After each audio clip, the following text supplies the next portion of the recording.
నమస్తే, welcome to Ankusam news. Chandrababu 4.0 అంటే ఏంటో చూస్తారు. చంద్రబాబు పాలన స్పీడ్ పెంచుతాం, ప్రజల్ని ఇబ్బంది పెడితే ఎవరినైనా శిక్షిస్తాం, తప్పు చేస్తే ఎవరిని వదిలిపెట్టాం, రాష్ట్రంలో అందరికీ హెచ్చరిస్తున్నాం. ఎవరైనా కానీ ఆడబిడ్డల జోలికి వచ్చి మదంతో ప్రవర్తిస్తే ఎంతటి వారినైనా వదిలిపెట్టను. మహిళల మీద అత్యాచారం చేస్తే అదే వాడికి చివరి రోజు అవుతుందని హెచ్చరిస్తున్నా. ఇది మాటల్లో కూడా ఇక నుంచి యాక్షన్ లో చూస్తారు. అధికారులు ఇంకా టైం పడుతుంది అనుకుంటా సార్ సెట్ అయ్యేదానికి. లేదు, సెట్ అయ్యారు. ఇంకా పరదాలు కడుతున్నారు సార్.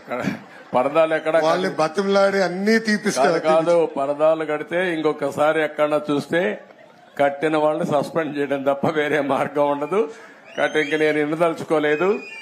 ఎవరైనా సరే సింపుల్ గా పాత రోజులు మర్చిపోయి కొత్త రోజులు జ్ఞాపకం చేసుకుని ముందుకు పోవాల్సిన అందరిని కోరుతున్నా. ఎక్కడా జరగకూడదు. ఎవరైనా కంప్లైంట్ చేస్తే మాత్రం పనిష్మెంట్ తప్పదు. మీకు బీ క్లియర్. అంటే 5 సంవత్సరాలు అలవాటు కదా సార్, కొంచెం టైం పడుతుంది సార్. మీకు కూడా అందరికి అలవాటు కావాలి, వాళ్ళకే కాదు. కొత్త శకానికి కొత్త కల్చర్ కి అందరూ అలవాటు కావాల్సిందే. ఇంకా టైం ఉండదు. ఏది కూడా రివర్స్ గేర్ నుంచి రివర్స్ పోయే బండిని పాజిటివ్ గా నడిపిస్తున్నాం. ఇంకా స్పీడ్ పెంచడం తప్ప ఎనిక్కిపోయే సమస్య ఎవరికి ఉండకూడదు. ఆలోచన రాకూడదు. లేకపోతే ఒక షార్ట్ ట్రీట్మెంట్ ఇస్తే అందరూ సెట్ అయిపోతారు, ఇన్క్లూడింగ్ ఎవరైనా సరే. నేను సిద్ధంగా ఉన్నా షార్ట్ ట్రీట్మెంట్ ఇవ్వడానికి.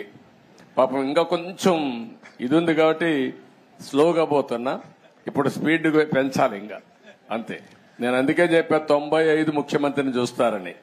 4.0 95 అది గుర్తుపెట్టుకోవాలి.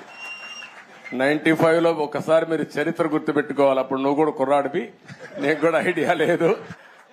అప్పుడు నా చరిత్ర గుర్తుపెట్టుకుంటే, హైదరాబాద్ లో బయలుదేరుతున్నానంటే రాష్ట్రం మొత్తం రెడ్ అలర్ట్ ఉండేది.